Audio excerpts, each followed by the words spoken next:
Republikës së Kosovës, kabinet qeveritar, në këto rrethana,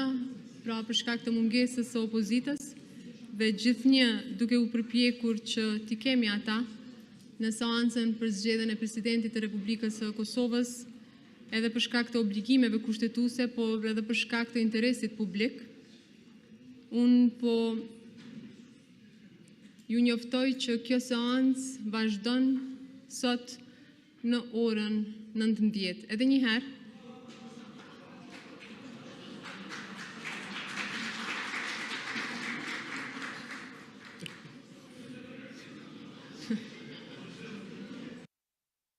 e mediat, të cilat janë të pranishme me mirëkuptim, i kërkoj që të mos pengojnë zhvillimin e seancës, jeni këtu për të raportuar qytetarët e Republikës së Kosovës, pra për interesin publik, por të mos ndikohen nga diskutimet tona. Deputet, shihemi në orën 19 dhe i bëj lutje opozitës që të jenë të pranishëm në atë seancë.